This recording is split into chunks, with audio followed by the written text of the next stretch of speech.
So first of all, we'll welcome everybody and thank you so much for being here. And I applaud everybody who's inclined to come to an event like this, which is about thinking outside the box. It's about embracing new ideas. It's about being open to expand our knowledge and find stuff out. And really, this is really the core. It's this curiosity that's the first cause of all our knowledge, and it's the only way we can change anything. So I tip my hat to everybody for actually being here. Thank you for joining in. Wanted to talk just one or two notes about the agenda. This morning I'm going to be talking a little bit about the matrix, the metaphor, why we use that metaphor, and a little bit about what's going on out there in reality, and why I use that metaphor, how we can break away from it. And I'm sure some of you will be familiar with some of these ideas, so bear with me on that.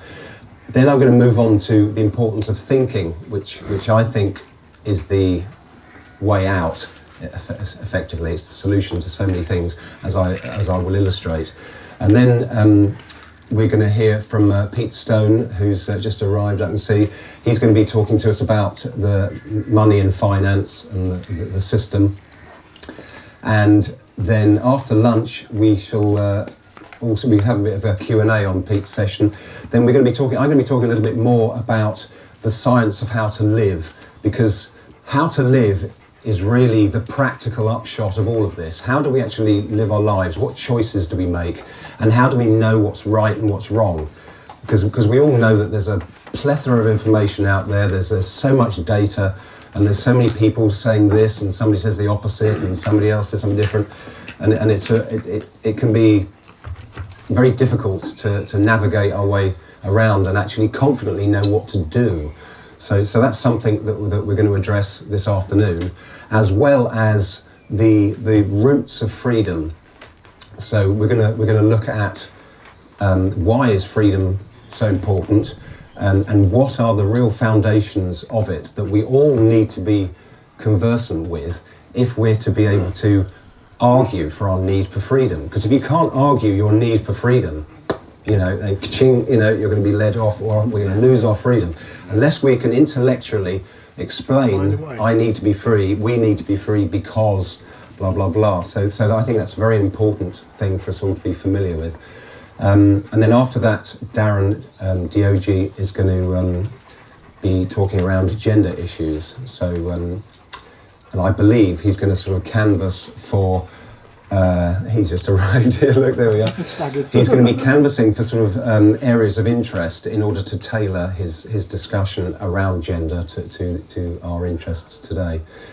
So, and then Sunday we're going to be looking at health issues in the morning, and then Simon Goldberg in the afternoon is going to be discussing law and commerce and some solutions in law. And we're going to wind up with some tales of various different ways we can live our lives, different expressions of living outside the matrix. And I know a lot of you are kind of there already. So, that'll be a conversation, a sharing of ideas, if you like, of the different ways that we can actually self-author our lives and not get swept along with this mainstream current, if you like. So, what is the purpose of this weekend? So I wanted to sort of outline my perspective on this, and really to try and sort of concisely sum it up. It's about the fact that we're influenced to act in ways against our own interests, and it's about being aware of that, being aware of how that happens, so we can guard against it, and what we can do about it, and how we can prevent it happening. And it's also to identify this sort of, what are we referring to by this metaphor of the matrix? What does that mean? So we can, concretize some examples and know what we're talking about when we use that metaphor. And the third thing is to really clearly identify the absolute need for truth. I'm sure most people here would probably consider themselves a truth seeker, It's a term that's out there, it's quite popular, but the point I want to make is that we all have to be truth seekers. We have to know what's true in order to make any kind of choices about how to live our lives, from the very minutiae of what we put on our plate, as we were referring to earlier, to the bigger things. How do we arrange things socially? How do we arrive at freedom and prosperity and abundance and all these sorts of things? And to really to sum up that all of those things are fundamentally addressed if we can hone our thinking skills. There is obviously a need to sort of kickstart ourselves, because thinking doesn't happen automatically, of course. It's something that we're beings of volitional consciousness, and we need to press our own start button. We need to initiate that process. So the purpose of the weekend then is to summarize those three things and to illustrate the best practical means that we can all adopt to make our lives better ultimately. So let's look at ideas. What are ideas? Ideas, it's a very, very broad concept, ideas. Ideas can be anything. They can be, what are we going to have for breakfast? Where are we going to go on holiday? They can be, an idea can be, a moral principle of how to live. They can be very broad. It can be an impression of what somebody looks like in your head. So ideas is a very, very broad category. So in the context of today, there's essentially a war of ideas going on. We're surrounded by ideas, and there are small ideas, trivial ideas, and there are bigger ideas. For example, the idea that carbon dioxide is the enemy and we've all got to reduce, reuse, and not use any energy. That's an idea, and that's a very powerful idea for reasons that we'll look into. But in this war of ideas, and when we're dealing with ideas, the most powerful weapon that we've got is reasoned argument. Okay, it's thinking things through rationally, understanding things, and then presenting an argument that can dismantle an idea. So ideas can easily be shot down, if you like. They can be shown to be false, and the way to do that is with rational argument. So another characteristic of ideas is they're generally a product of the human mind, of course. Animals and things can't have ideas. They're conceptual in nature, and we'll expand on that in a while. And ideas can inform our actions and our choices, and therefore our actions, because they tend to filter right down and inform our fundamental philosophical convictions. They're very, very powerful things, ideas. It's important to notice that ideas can be true and they can be false. It's quite obvious, really, but either they correlate with the facts of reality or they don't.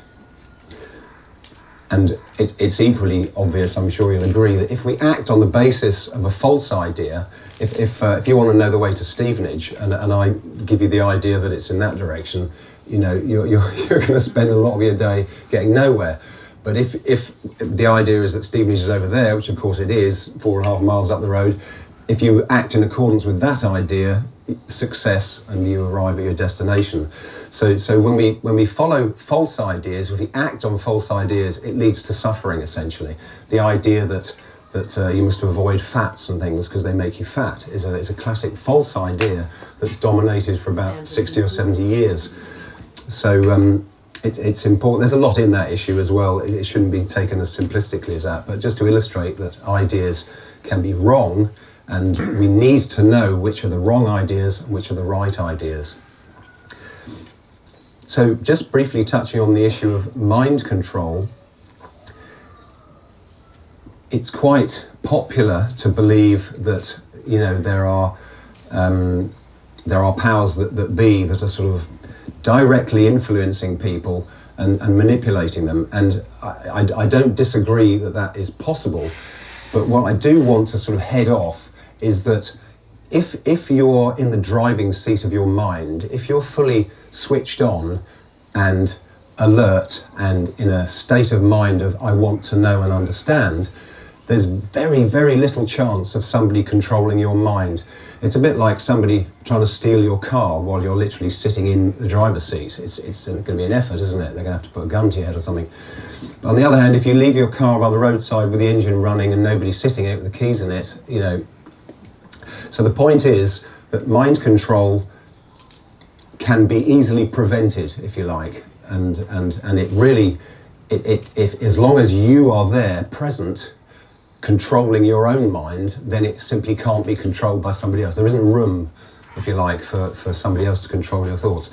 And this is where we come into the idea of sifting these ideas, being aware of ideas and evaluating them, rejecting them or accepting them as appropriate.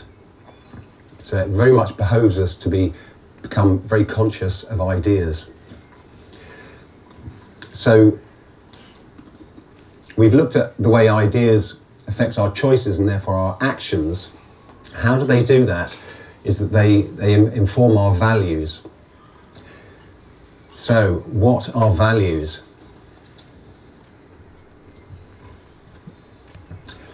So there's a very good definition of value. Value is that which we act to gain and or keep. Just ponder that for a moment. Value is that which you act to gain or keep.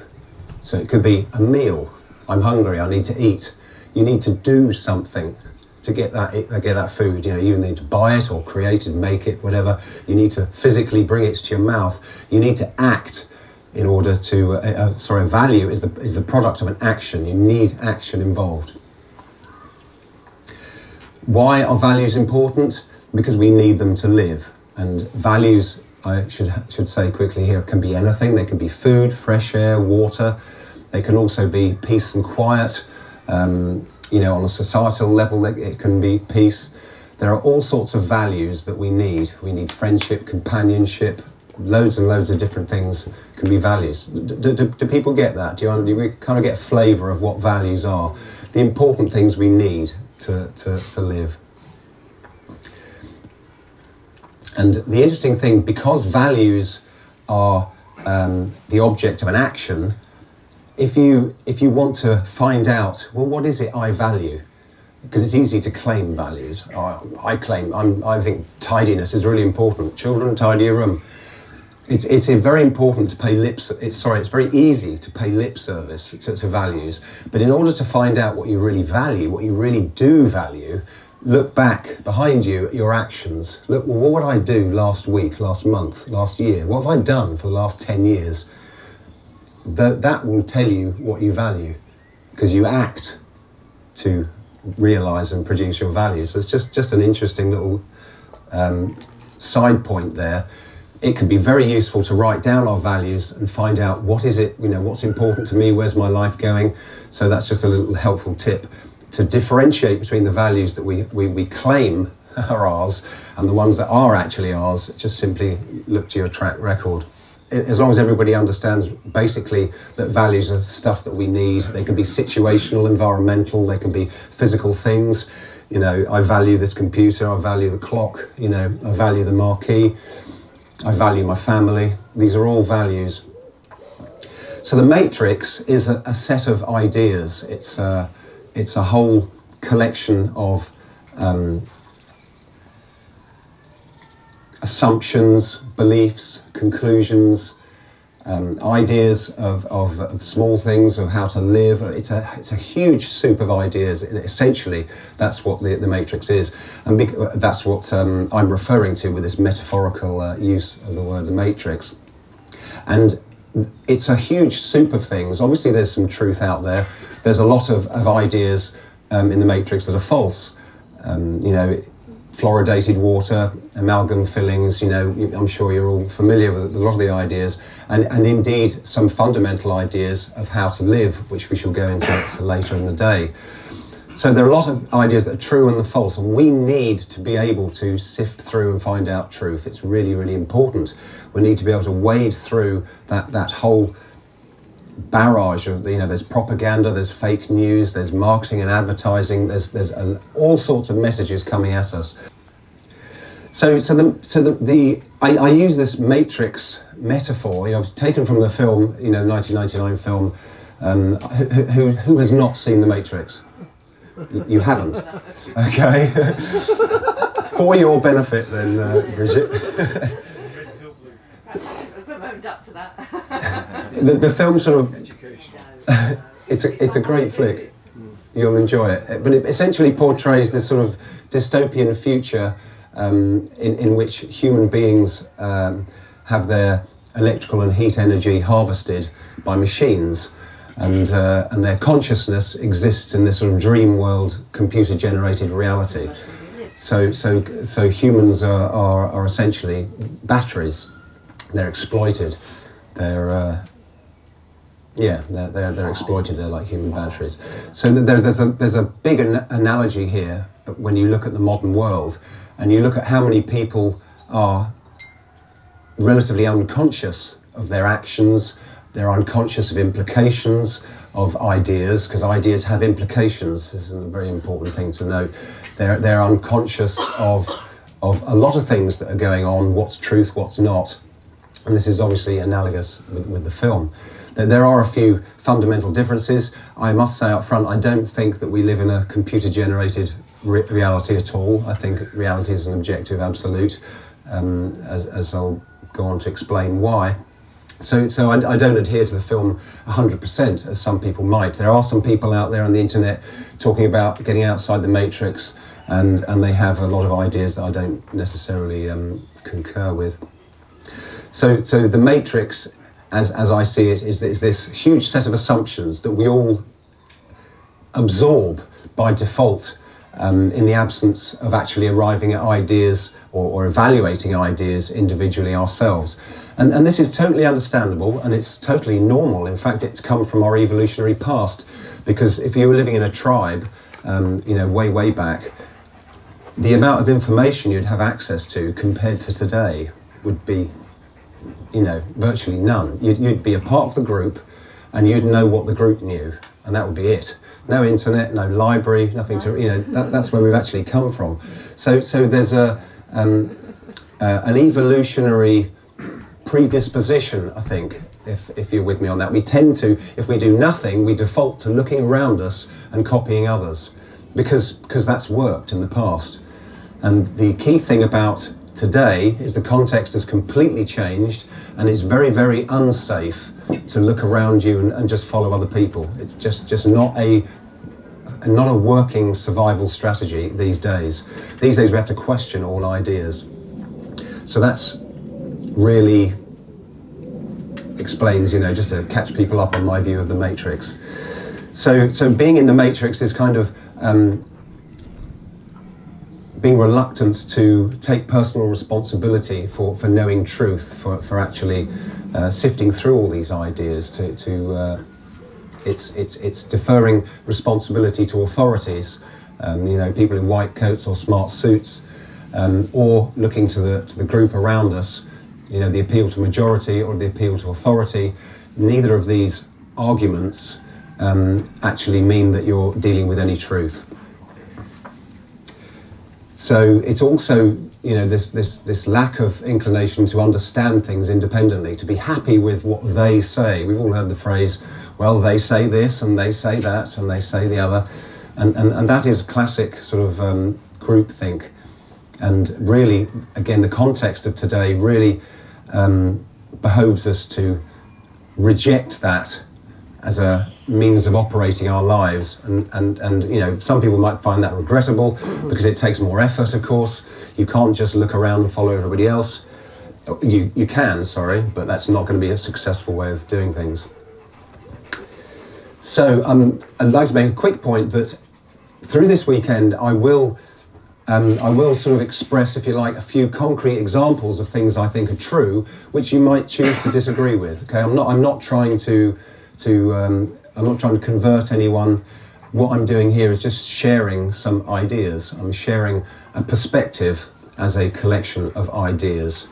So what I do offer is that even if you disagree with some of the individual things that I might say, I found this to be true, I'm hoping that the method I'm going to show you this morning and this afternoon and tomorrow, I'm hoping that will be a big takeaway for you. That's the whole purpose here, is that I think there are some key coordinates from my perspective that I'm sharing with you. So, and I do hope to rattle your mental cage.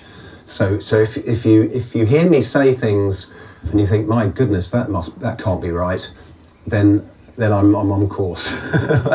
That's what I'm trying to do. I'm not trying to just say the contrary, just for its own sake, but you will be challenged, I think, by some of the things that are going to come at you, and that's the whole point. So very briefly, what living outside the matrix is not, the main thing that it isn't doing is automatically coming out with a contrary way of doing things. It's not just having an argument that's opposite to that which you'll hear in the mainstream. It's not about hiding away and escaping from what's going on. It's certainly, well, the main essence of it is, to cut to the chase, is that it's about thinking for ourselves. It's about achieving intellectual independence, really.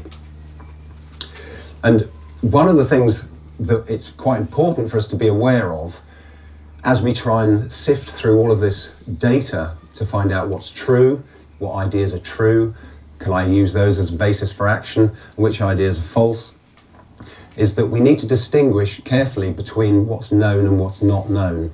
That there are a lot of things that we just don't know about, that we sometimes rush to somewhat inventive explanations. As an example, I walked on hot coals here about 10 years ago, 11 years, I can't remember when it was, over there in the woods. We had this party where a chap came along and we had a huge big fire was made, and we all walked on 1200 degree hot coals in bare feet. Now I can't explain that. I don't know, I have no explanation, but I know that I did it. And I'm sure everybody has experiences of things that they just can't explain. If we're honest, we'll admit that we can't explain them, but sometimes it's very tempting to rush to judgment or rush to a conclusion and maybe embrace an explanation that's false. And the danger in doing that is that we can end up planting in our mind, if you like, an idea that has other implications as well. We can end up taking on a belief, in supernatural things that are somewhat fanciful, and it compromises our ability to really trust our judgment in knowing what's real and what isn't. So the point here is a mental file of the unknown, or the as yet unknown, is very important to be able to live with that comfortably, and to be able to not hastily absorb explanations that may not be absolutely true. Did everybody get that? Keep a mental file open with I don't know that, and be comfortable with it, like children are. Children are very comfortable with that idea because they obviously don't know quite a lot. So what is the goal? The ultimate goal, it's very important to be goal directed in all of our actions. When we zoom right out and we're talking about how do you live your life, it's important to be conscious of the goal. It's important to be conscious of the goal whatever we're doing, in small stuff. If you're making a table out of wood or something, you have to be conscious of the overall goal even while you attend to the details. So the overall goal here, I think we'd all agree, is that we want to be happy. Obviously, a prerequisite of that is that we need to maintain our life. Your life is absolutely your standard of value, as we shall talk about later as well. But a life spent in a straitjacket and a padded cell is not a life proper to anybody. I'm sure we'd all agree. A life of misery is not a life worth living. A life being tortured, all of these nasty things. So we want a life that we enjoy. So that is the big picture, and it's important to keep that in mind. The maintenance of a long and happy life. And what does that entail? Of course, that means that obviously your body needs to work properly. You need to attend to the things you put in your mouth, as we talked about earlier on. We need to attend to all of the rational values that will support our life if it is a long and happy life you need. So just important to be aware of the overall goal and the achievement of happiness, which we'll look into. So let's have a little bit of closer look at the context. I refer to the matrix as the context, and it's important to note there's all this data that we've talked about, and we need to sift truth from fiction. We need to know that there are people out there that will lie to us. We need to understand who not to listen to effectively. You know, we know there is a propaganda, there is disinformation, there is spin and marketing, and we need to be aware of that and totally get that as part of the context. So whenever we hear a piece of information or an idea, again, that needs to be very much within our consciousness to think, okay, well, that may be true. Let's put it temporarily in that file marked unknown and consider it. So it's important also, of course, education, mainstream education. It was a wonderful idea, you know, that everyone should be educated. I mean, it's still a wonderful idea, but the method of mainstream education is extremely questionable at the moment, as I'm sure a lot of you already agree. We have epidemics of depression, anxiety, chronic disease. All of these things are the norm for the context of our lives, and it's important to clock the context.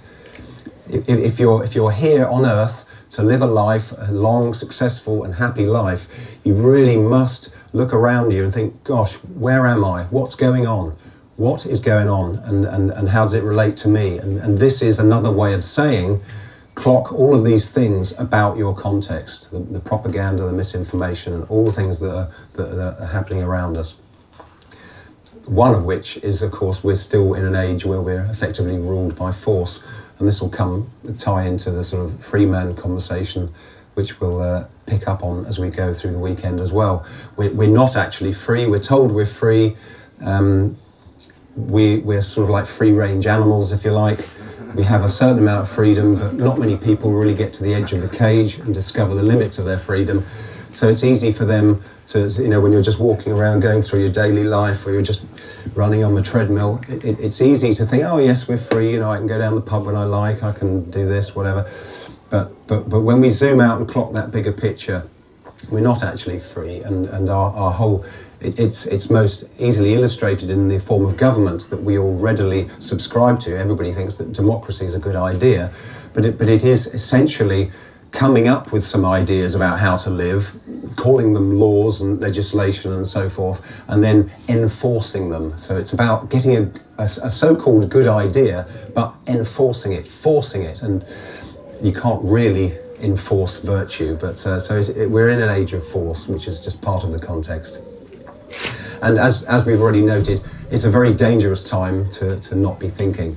Could I just, I mean, something, it's a name I came up for it a few years ago, and I've not come up with anything to better it yet. It's free-range economic slavery. And that kind of subject. And I defy anybody to come up with a counter-argument. Yeah, free-range economic slavery. For anybody that didn't hear that comment, is quite a good summary. And we'll hear more about that, the economic slavery from Pete later on. Do you think, Nigel, that humanity has ever not lived in an age of force? There's a very brief period when the United States was born as a republic. Yes, thank you for pointing out that exception. That's absolutely true.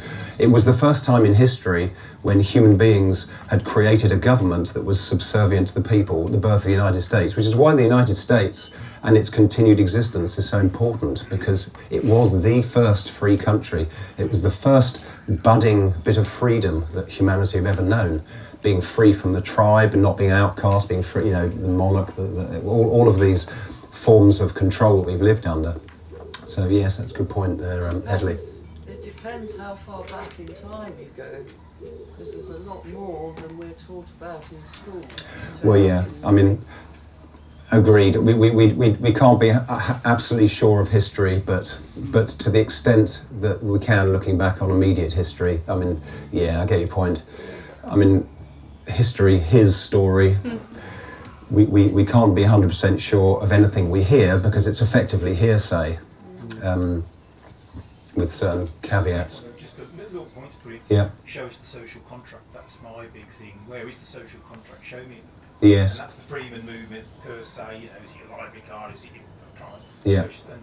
Yeah, the alleged social contract. Yeah, I questioned the social contract a few years ago here, and challenged the jurisdiction of the government. And of course, they just ignore you, or they tread on you, or they get their tasers out, and de facto force, really. Not listening to that idea. They don't want to. Governments don't want to talk about freedom, of course. So there are some key coordinates outside the matrix that I think that I have found are very, very important for me in my life, and really that's what I'm about sharing. And this is knowing how to think effectively, essentially, so that we can manage our lives. That your mind is the manager of your life, of course. So we need to be able to think effectively and efficiently, and we're going to look into that. How to be healthy is another really important coordinate. You absolutely have to, in a modern context, if you want that long, successful, happy life, you must pay attention to health. You must pay attention to some things that you never had to think about before. And you can go back 100 years, 200 years, and this just wasn't an issue. There are many issues that weren't relevant. But these days, you just have to be conscious of health. You have to be conscious of all the threats that there are that are unique to today, in order to achieve this happy life that we're all after. And then, of course, we need to know how to be happy. And I think we need to understand emotions and the mechanism of happiness. We need to understand, for example, that it's a consequence. It's a downstream effect. You can't just reach for it. There it is, right, got it, now I'm happy. You can't buy it, of course, we all know that. So that's another key coordinate of having this long and successful life, is that we understand our emotions and how to be happy, and that's something we'll be looking at tomorrow morning. So, with all that sort of preamble, we're now going to take a little walk through the importance of thinking for the next 45 minutes or so. So, as I've already said, and you've probably already got it several times over, thinking is really important. And we all think to some extent. So when we talk about people in the matrix, they're all unthinking, they're all asleep. Obviously, everyone thinks to some extent, because you couldn't function if you didn't. You couldn't manage your day. You couldn't walk across the street or hold down a job without some rational problem-solving reasoning going on in your mind. But the question is, how effective is our thinking, and is it delivering us an accurate map of reality, and therefore giving us a firm foundation on which to base decisions, make choices, and therefore how to act, and therefore how to live this effective, happy life. So it's important to distinguish that there are lots and lots of kinds of mental activity, and they're not all thinking. For example, remembering, or musing, or brooding, visualizing something you did yesterday, anticipating something. These are not, strictly speaking, thinking in the way that we're going to be discussing it just now. There are other kinds of mental activities, such as reasoning, questioning, analysing, that all broadly come under the umbrella of problem solving, which are thinking. So mental activities, they're not all thinking. It involves certain particular mental activities. And at the root of this is the fact that we are rational animals by our very nature. So if we just spend a moment to look at the facts of reality in terms of what are we? What am I? I'm a man. How do I function? And the truth is that we are rational animals as a definition. We're animals. We have lots of in common with mammals and all sorts of other living organisms, but we are absolutely unique in that we're a rational animal, in that we possess a faculty of reason. Our form of consciousness, if you like, what we call mind, has this ability to see logical relationships between things, and we have an ability to abstract. Now, I know there's a danger here when we hear all these words and we think, oh, this is getting a bit too over my head. But bear with me. By the end of today, you'll be up to speed on all of this. there's no need to be intimidated by the word abstraction and concept, okay? This is what we do all the time as human beings. In fact, the more you do it, the more human you are, you could argue. So how do we abstract? What are we doing? We're talking about, say, the concept of a chair. What we're doing when we abstract, we're taking out, we look around us at reality, we see lots of these objects that people sit on, and they've got legs in the back or whatever, but we form this, we spot the generality, the similarities of all these objects, and we abstract that, and we form this concept called chair. So we now have an idea, a concept called a chair, which can represent all of the chairs here, all the chairs that ever existed, all the chairs that ever will exist, and we've condensed an enormous amount of reality down into one thing, a chair, and we give it that word, chair, and the word stands for the concept in your head. And we could go through reality like this, tree, the concept tent, the concept TV screen, man. Concepts are the units of thought, if you like, and we form these concepts because we are conceptual beings. We have this ability to see the similarities and the differences between various bits of reality and mentally group them. So what we're doing is we're mentally classifying reality into groups. Does everybody understand where I'm coming from with that? So you don't need to, lots of people start saying, oh, we're getting all abstract on me, and oh, it's too conceptual. This is just nonsense, because every single word I'm saying, virtually, apart from proper nouns, is a concept. Every is a concept, word is a concept, is a concept. You get the point. So the point here, the big point, is that we are rational animals, and we have this ability to conceptualize, it enables us to be far more efficient with the way we perceive reality. And we can take these concepts, these basic concepts, and we can build them together and build concepts on top of concepts. I mean, we can effectively zoom out and understand and see a bigger picture of reality. So, just in case I've lost you there, for example, the concept chair, you could integrate that into another concept and call it furniture. So that's a way of sort of zooming out a little bit. Chairs, part of another group called furniture. You could zoom out even further and talk of man-made objects. And then you could zoom out even further and think material entity, So you can zoom out with conceptual classification, and you can zoom in. With animals, you can break them up into different kinds of animals, classifications, etc., etc. So we are unique living organisms in that we have this ability to gain a conceptual understanding. This is what makes us, the main species on the planet here at the top of the food chain. This is why we can speak. Speaking is communicating conceptually. So it is because of our nature as rational animals, this is the way our consciousness works, that it really behoves us to use this. And there are ways of thinking, if you like, where we decline the effort to conceptualize, to conceptually understand.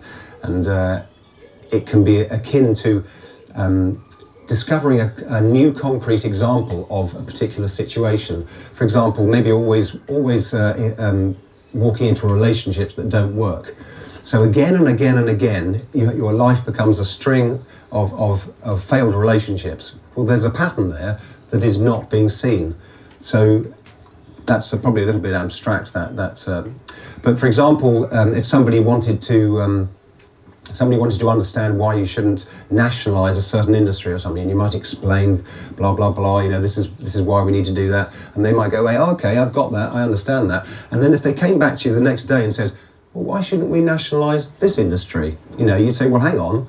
All the principles that applied to what I said yesterday, you could just apply them to this example, and that would be thinking in principles, thinking more conceptually. So it's because we're rational animals that thinking is our basic means of survival. It's how we humans operate. So if you imagine, hypothetically, you'd crash landed in the jungle somewhere, and you need to create shelter, you need to figure out what you're going to drink, you need to think, what am I going to eat? You're presented with some basic requirements, and your intuition or any other means to knowledge isn't going to help you. You're going to need to think, right, okay, what do I need to do? It's going to get cold. How am I going to make a shelter? So this is what I mean when I say, in a very literal sense, that we need to recognize that we're conceptual beings. We need to think as our most basic means of survival.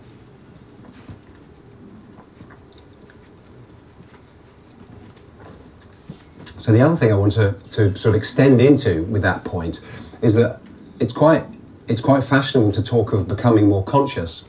Indeed, I totally subscribe to it. We do need to become more conscious. But I think there is a lack of appreciation that thinking and gaining conceptual awareness is the way to become more conscious. Okay? I take issue with the idea that you can meditate your way to greater knowledge, to greater wisdom and consciousness. Not knocking meditation, it's a fantastic thing to do for other reasons, but not for enlightenment. My point that I'm batting out to you here that may challenge your current thinking is that the only way to become enlightened, to become wiser, to become more knowledgeable, to know more, to see a bigger picture, is by increasing our conceptual awareness through thinking. So if we look at the role that our senses play, your eyesight, your hearing, they function to the effect that they can. They're either fully functional, in our youth, eyesight tends to degrade a bit as we get older and so forth, and hearing. But you can't turn up your senses. You're either attuned to them, you're either attending to the information that comes from them, you're either focused on them, and a lot of the time we're not. I haven't been focusing on my sense of smell particularly for the last 20 minutes or so. But when we do attend to them, they either function to their full capacity, and we can attend to them and tune in and appreciate that full capacity, and that's where it stops. But with conceptual knowledge, we effectively have the means to unlimited knowledge. We can keep zooming out and out and out and see ever more complex patterns in reality, if you like. So let's bring in a definition of thinking. What is thinking? Thinking, I propose to you, is a purposeful mental activity with the acquisition of knowledge as its goal.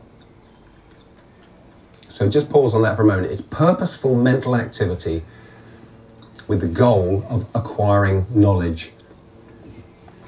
Not just any mental activity, but purposeful mental activity. And knowledge is, of course, the correct identification of some aspect or aspects of reality. So just so that we all know what we're doing, we're all on the same page, we can refer back to that definition. So the other thing we need, of course, when we're trying to sharpen up our thinking skills, we're trying to improve our means of gaining knowledge, because we want to know how to live right. Okay, remember, we want to have this successful, happy life. That's not going to be possible if we remain ignorant. We all get that, it's fairly obvious, isn't it? But we need to, in our acquisition of knowledge, we must have a standard of truth. We must have some measure to enable us to be confident that that's right, I know that's right. And logic is our main standard of truth in trying to find out what is real and what is not in terms of gaining knowledge of reality. Because we all know that contradictions don't exist in reality, okay? You can't feel hot and cold at the same time. You can't be here and in Hartford at the same time. We all get that.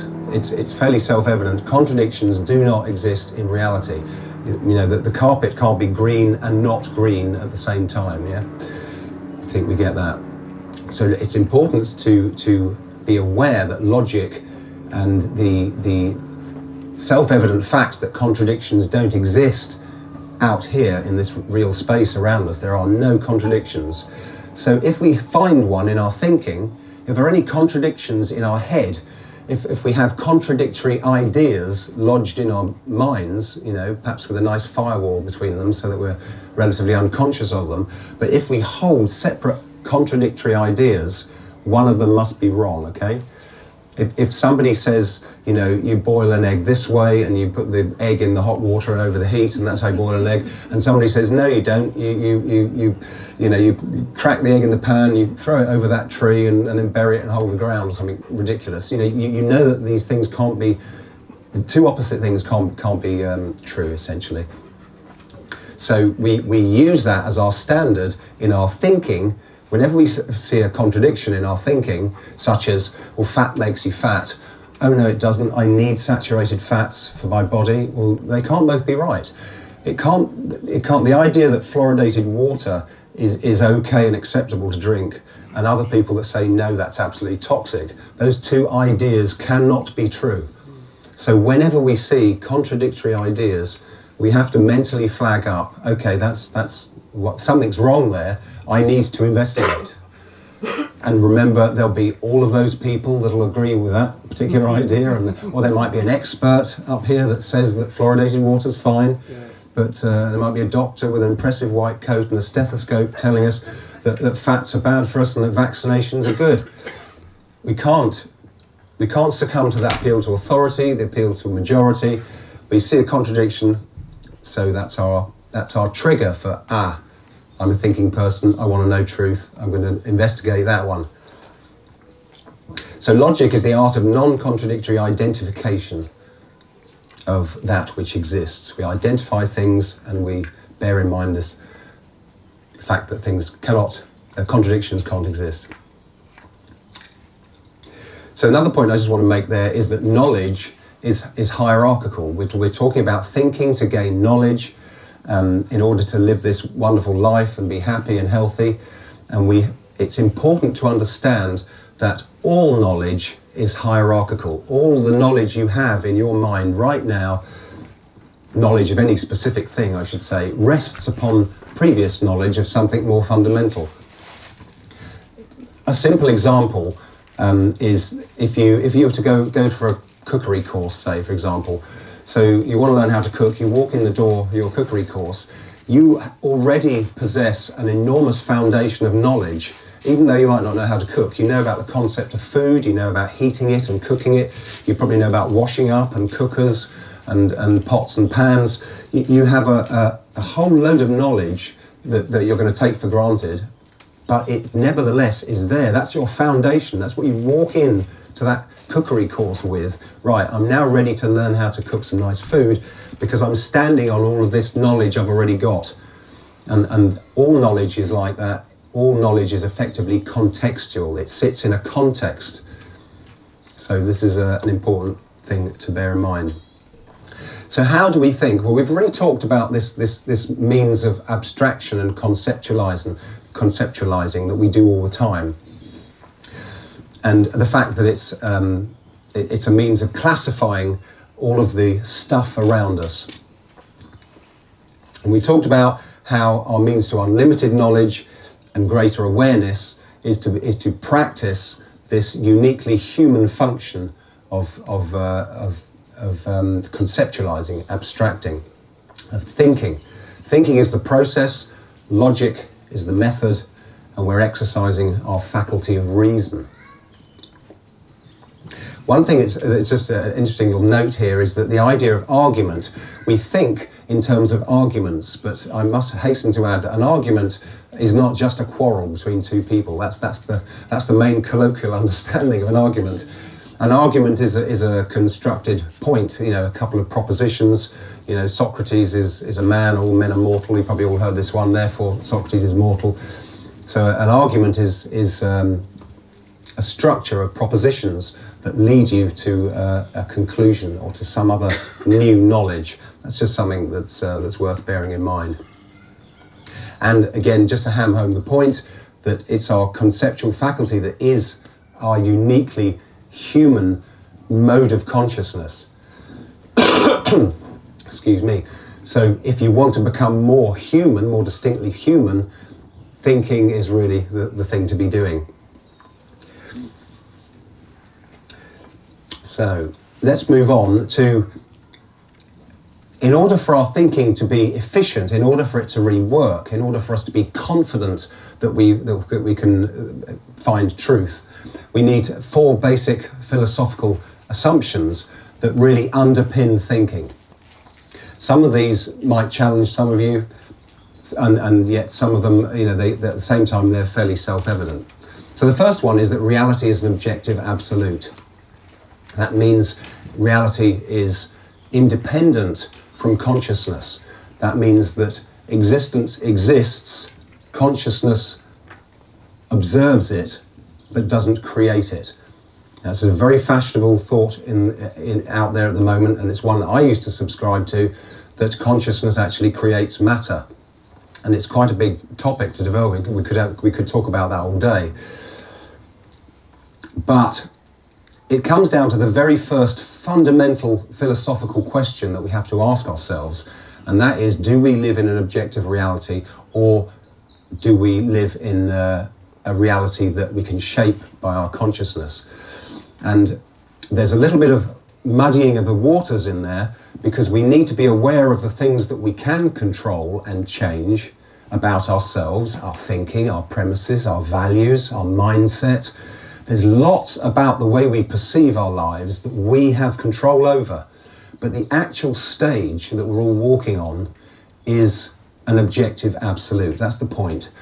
And when I talk about this fundamental fork in the road, it's the very, very first question you have to ask yourself, because if we step forward on the assumption that reality is a firm objective absolute, that leads to accurately connecting with reality. It leads to recognizing the need for thinking to identify it. Whereas if we set off down this road of subjectivism, which means that I create reality with my thoughts, it then that actually destroys the whole concept of truth, for one thing. Because if 10 of us want to think and imagine a different truth, then who's right? One of the key results of subjectivism and this idea that we all create our own reality is that you end up in a state of conflict, because the objective arbiter of truth, i.e. what's real, you know, is this real here? We can all see it, it exists in reality. As soon as we accept the idea that it is not a firm objective absolute, we're basically moving forward on the premise of conflict, because life then becomes a question of, well, whose truth? Whose truth? I think this is true, you think that's true, this is true for me, it's not true for you. And that, we've then gone down a premise which leads to conflict. Whereas, if we can all refer and agree that reality is absolute, these are the facts of reality. You know, water does flow downhill. You know, we are in Bull's Green here. We're not in Russia, etc., etc. Fire burns, water wets. All of these. If we agree to this whole palette of things that constitute an objective reality, then we have an arbiter that we can refer to in any negotiations. We have something that's absolute, and we have a basis to move forward with persuasion, negotiation. These are all possible, and indeed desirable, as I know that you intuitively get.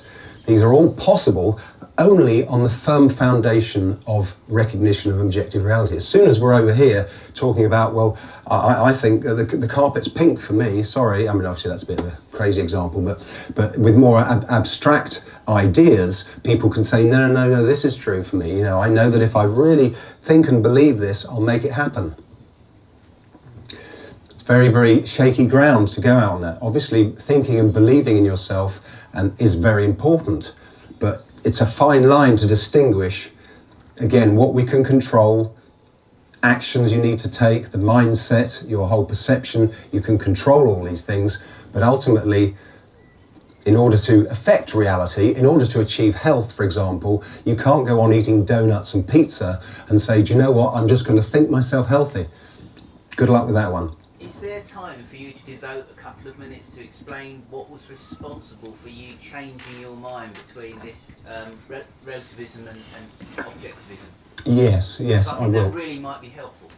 I think it will unfold, if you can bear with me. I mean, sure. please ask the question later if there's still stuff that I haven't shared, but I think over the course of the I mean, weekend. if we could see into your mind why you've changed from one to Yeah. another, that might help me to convince. Okay, well, what I've just mentioned as for example, the need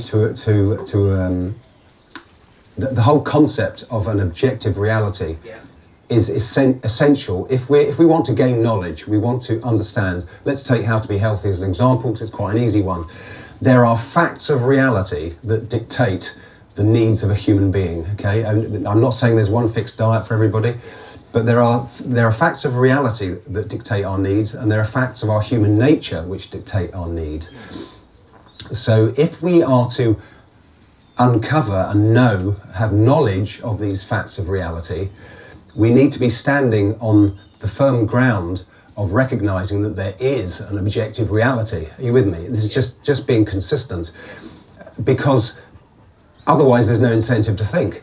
If we're over here in subjective land where I create my own reality, well then I can still eat crisps all day and I can still be healthy. Allegedly. I mean, in reality, you'll suffer, because of course that's acting on a false idea. So no matter how hard you try, if you want to be a millionaire, but you don't actually do anything to start a business and actually become one, you can think and think all day, and you can feel it and you can think it and you can, but nothing's going to happen. Nothing. That glass won't move unless I move it over there. It's so. Does that go some way to explain it? I just thought there might have been some. Leave it now, but I thought there might be some events in your mental sort of evolution. In my journey, if you like. Yeah. Yeah, your journey. Okay. You Yeah. suddenly hit upon that doesn't fit with what I'm thinking now. I've got to Absolutely. change my ideas or change that reality. Yes. Yeah. Okay. Well, it is. I mean, my personal journey along this line started really when I became a father. I had a young son, and I was ecstatic about that. I thought, great. I've always wanted to be a dad. That was wonderful. But I was thinking about being a dad and thought, well, what is being a dad? I need to show my young son how to live, in its broadest sense, zooming out. What am I trying to do parenting this young boy? I'm trying to teach him how to live and have the successful life that I indeed want as well. And then reflecting on that, I thought, well, hang about, I don't know how to live. I then thought to myself, well, I need to know what to eat. And I realised that, I mean, one of the fundamental claims to adulthood that I'm sure we're all familiar with is that you know what's good for you. I know what's good for you, children. I know what's good for me. I know better than you. Etc. etc. And the classic example where that to know what's good for you is in how to feed yourself. And if you don't know how to feed yourself as a human being, if you don't know how to nourish yourself to support your own life, then it occurred to me that I wasn't an adult and I couldn't lay any claim to knowing how to live, and that sort of sparked my curiosity in delving. Well, no, I need to know more. And then I thought, well, how can I be sure that that's right? Standard of truth. How can we be sure? And all of these things sort of So you had to get to a point where you say, I've got to find something to trust. I've got to put my faith in that. Yes. And work from that point onwards. Absolutely. Yeah. And it seems to me that the absolutely base building blocks, which we'll see in a later slide here, is the fundamental axioms. Has anyone heard of an axiom? Has anybody not heard of an axiom? Not. An axiom is a sort of a given, which if you try to argue against it, you end up using it in your argument. Are you with me with that? So if I say to you that the law of identity, things are what they are, is the basis of all our knowledge, all our human knowledge. Existence exists, things are what they are. You could express it algebraically, A is A. And if you were to argue against that, say, no, that's all wrong, whatever you say to try and combat that, your argument, you'd intend it to be what it is. You'd intend it to mean what it means and not the opposite. So you're relying on the identity of your argument to be what it is. So you're using the law of identity to argue against it, which of course is like standing on a branch of a tree and busily sawing it off and not realising what you're doing. equally though, the same is the way true the other way. You can't argue for it without using it, without invoking it as well. So it has to be an assumed truth that you're just going to accept. I say, right, that's where I'm starting from. It's my starting point. It's my axiom. I'm not going to question it anymore. I'm just going to take that. Yeah. I mean, of course, you're using the law of identity to argue for it, and it's okay to use those things to argue for them. It's just that this goes into that philosophical question begging thing, circular arguments. Yeah. But that's a little bit of a red herring. So it's self-evident that we all live our lives on this basis that reality is an objective absolute. I mean, I don't think most of us would question that. You know, in that we know that we had to come here to hear this. You know, you couldn't go to Edinburgh and attend. You know, it's obvious, isn't it? That we operate on a day-to-day level. Every time we get out of bed and put the kettle on and go for a pee, we're always operating on this subconscious premise that reality is an objective absolute. But it's when we get into fanciful ideas and more broader, trickier concepts, that's when subjectivism sort of creeps in through the back door. And you know, as I said, I've had some various experiences. I had an experience where a sort of an out-of-body experience, and I've had that walking on hot coals experience. I don't know how my mind managed to make sure my feet didn't get burned. I don't know that, but so that's in this sphere sort of unknown. I mean, there must be an explanation for it because it happened. So anyhow, I don't want to get bogged down in that. Are we all clear with that? Is everybody sort of on the same page? We can come back to any of these issues later on. We really can. So the main point is that subjectivism over here, if we reject the idea that reality is real and that consciousness is separate from it, if we reject that, we've actually removed any incentive to think. There is no, because thinking is purposeful mental activity with the acquisition of knowledge as its goal, and knowledge is the correct identification of reality. But if reality can be whatever I want it to be, then why think? No need.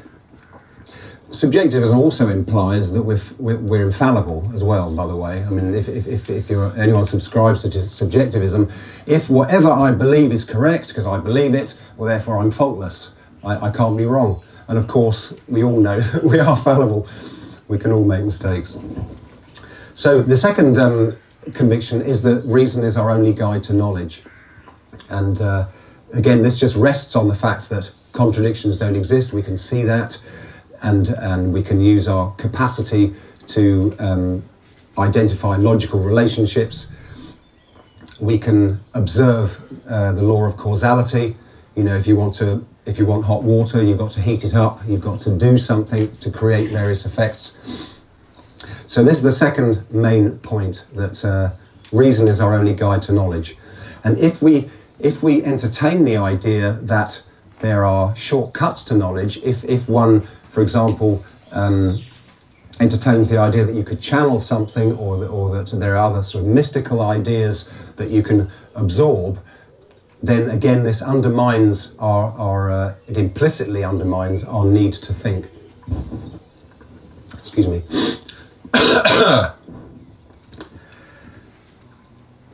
Mysticism, of course, being a claim to knowledge, or a claim to know how to live, or to know something, anything, without actually being able to produce any evidence, without it being demonstrable, without there being any empirical evidence.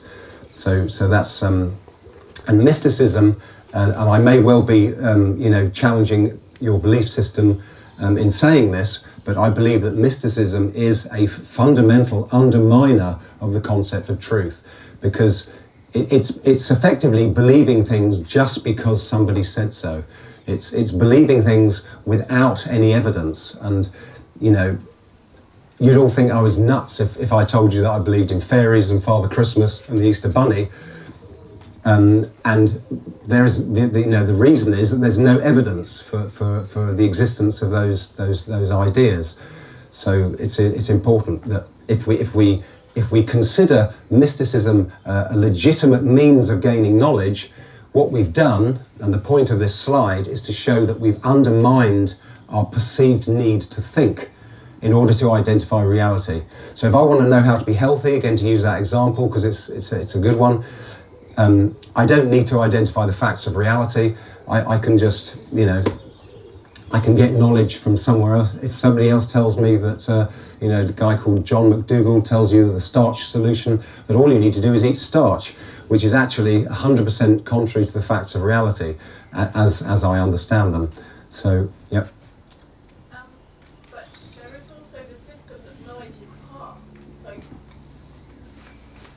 you're giving us knowledge now. We don't know that now, but there has to be a certain, I don't believe that, obviously we should take this on without self-questioning, but there Absolutely. has to be some form of receiving of the knowledge.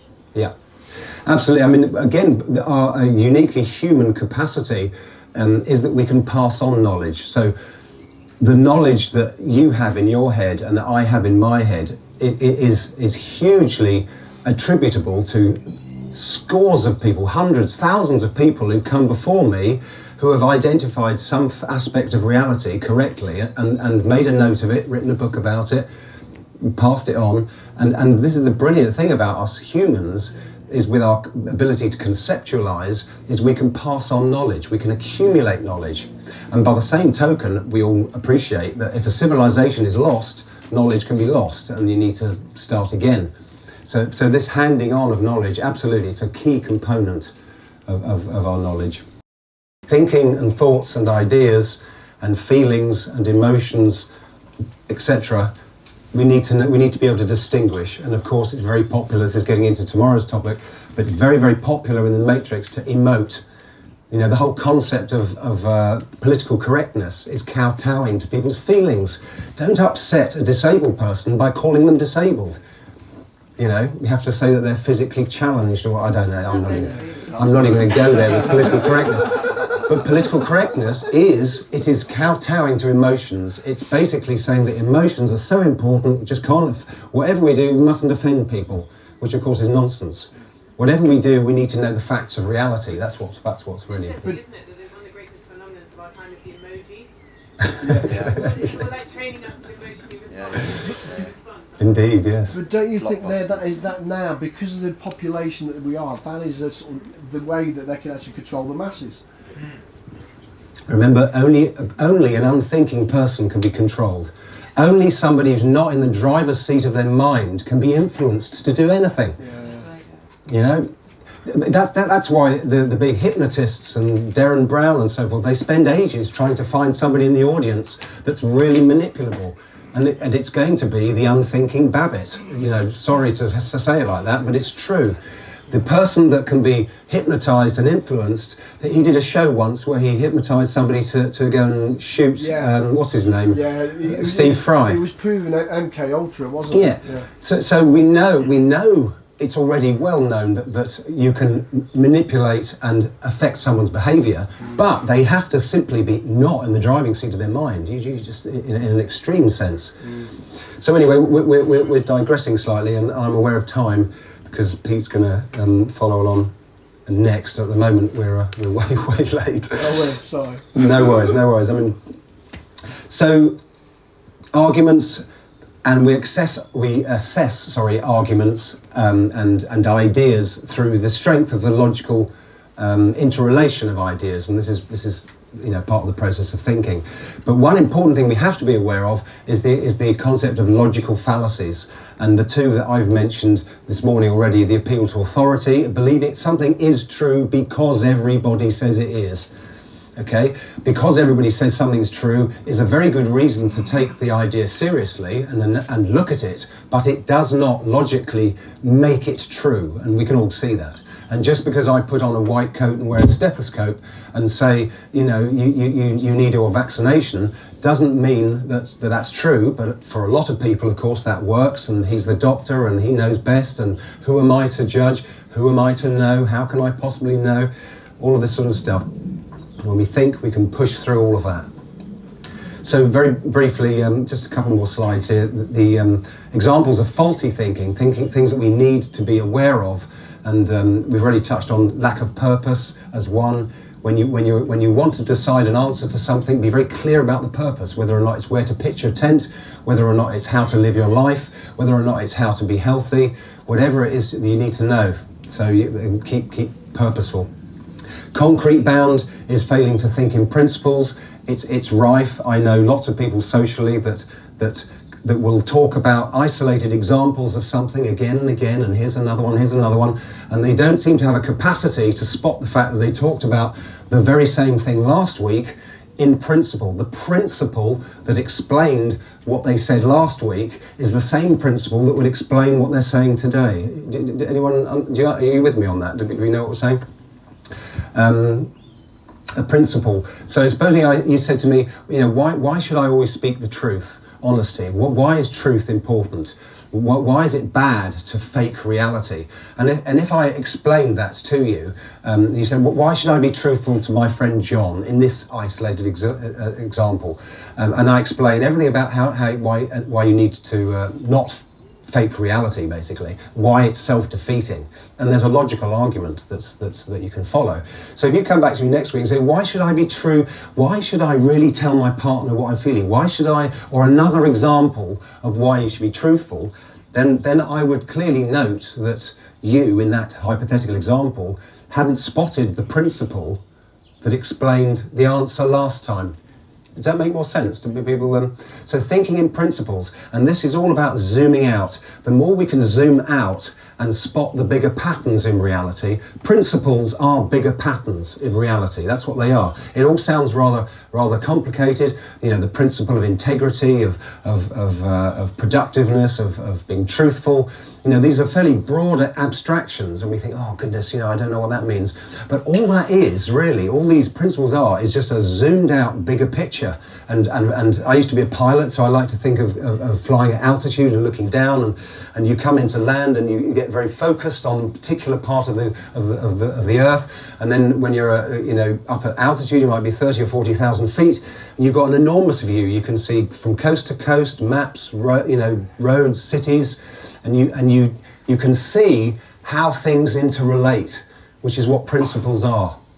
So this whole process of conceptualizing, of using our uniquely human faculty, enables us to zoom out, metaphorically speaking, and see more patterns, i.e. principles.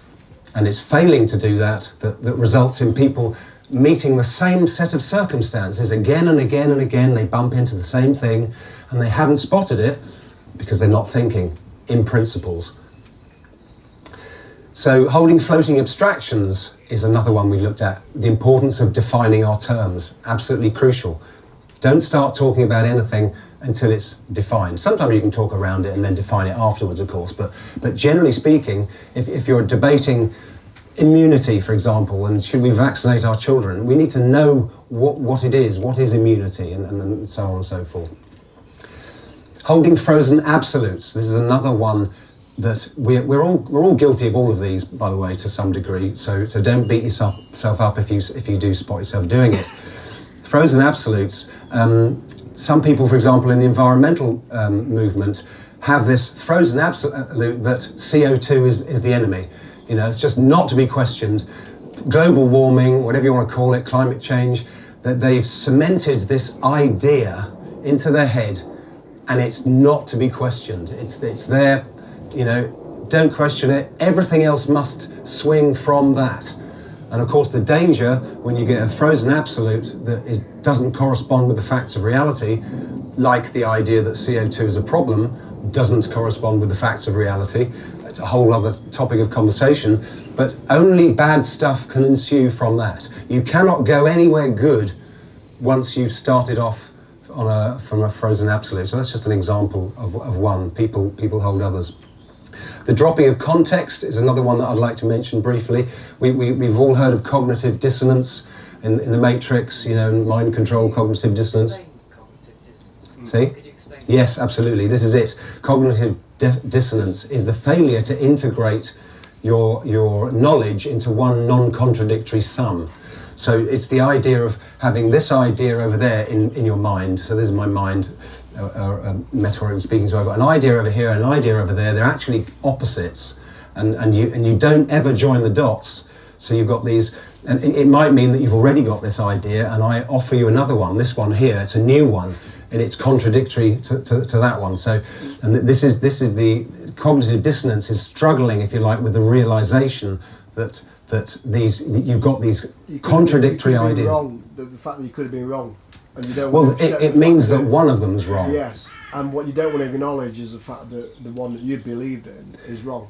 That's usually it. Yes. Accepting the fact you've been fooled. Absolutely. So if we are aware of the full context of our lives, if we can zoom out to the maximum and think in principles and be aware of all of the facts of reality and integrate them into one non-contradictory sum, that's what your knowledge should be. And if in your ideas, you think that, I'd like to be free, I don't want to be told what to do, but I think socialism is the way forward and we should all live in a socialist state, well then you've got a problem, because you've got contradictory ideas in your head that you haven't actually identified. And when we integrate and join the dots and we find that these things contradict each other, we can explore the issue, because it obviously calls to our attention there's something wrong here, we need more investigation, and we can uncover which is true and which is not. And one thing will be true. You can be absolutely guaranteed of that. If you take nothing away from what we said this morning, one thing will be true. You can't have two opposite things. You can't go up and down at the same time, left and right. You can't be hot and cold. Contradictions don't exist. And they only exist in your head to the extent that your thinking is not accurately reflecting the facts of reality out there. So does anyone unclear about cognitive dissonance? And The planes went into the buildings and brought them down. yeah. Contrary to all the facts of physics. And The construct that authority has created, that it's almost impenetrable, this concept that we've basically abjugated our reason to this authority, so we don't need to have critical thinking anymore, because that's what authority does for us. So we just receive that wisdom from the authority, and they are our critical thinking faculties. So it's quite hard, impenetrable sort of setup, isn't it, really? It is. It's a mess, isn't it? It's a mess, and it's a web, and it's confusing. And my whole point that I'm presenting here is that we can think our way out of that maze. You can. It takes a long time. It takes a lifetime to build knowledge. This is the key aspect of the hierarchical nature of knowledge, is that start thinking today. I know a lot of you're all thinking people anyway to some degree, otherwise you wouldn't be here. But start thinking today, because what you think and get to be right today is what you stand on for thinking tomorrow, and so on and so forth. Knowledge is a cumulative thing. We should spend our lives accumulating knowledge. And of course, in schools and colleges, and nobody mentions the idea of thinking, hierarchy of knowledge, reason. It's just not on the agenda, and hence the mess we're in, really. So, by way of summary, I think I'm nearly at the last slide. I really need to wrap up. Just a framework for thinking about any issue is to be goal-directed and to be aware of the full context, to examine an issue and honestly evaluate all pros and cons evenly. If you're thinking about vaccinating your children or something, or whether or not you should have amalgam fillings in your mouth, look at all of the pros and cons honestly. And this is what doesn't happen in the Matrix. Nobody looks, for example, with vaccinations, nobody looks at the advantages of not vaccinating. We all look at the disadvantages of not vaccinating, and nobody looks at the disadvantages of vaccinating. We all look at the advantages of vaccinating. So it's a completely dishonest debate if you just look at what's said. You can look at the argument, what is said, and think, well, who's talking about what happens if you don't vaccinate? That's just not mentioned. So we can take that principle and we can apply that into our life, whatever we're trying to achieve, and think, well, make sure you are aware of the full context and you have all of the information that supports an idea, or as much of it as you can find, and all of the information that you can find that undermines an idea. That's the point. That's the only way that you can find truth and be sure that you found truth, is if you've accessed all of the information. Sounds obvious, but it needs to be said. Defining all terms, thinking in principles and thinking in fundamentals, respect for cause and effect. I'll leave that list there. So the conclusion is, the whole point of this is that thinking is our main means of survival. It's the essence of being human is your capacity to think. So that's why we need to exercise it. That's why the more we think, the better our lives can become. And I think it's a key component to happiness, because if we're unthinking, we're operating on a mode that's more akin to the animal consciousness, which is more the perceptual base of consciousness, where we're just dealing with concretes. That's what animals do. Where's the grass? Where's the food? You know, blah, blah, blah. They don't think conceptually. They have no idea of a lifetime of concepts of life and death. So to think really is becoming more human. Prerequisite for all knowledge, and the only way out of the matrix. So with that said, that is that's hopefully I've presented some ideas that might help you see the validity in thinking, and just give you a hint at some techniques, how we can improve our thinking, and some of the pitfalls that we must be aware of. Thank you.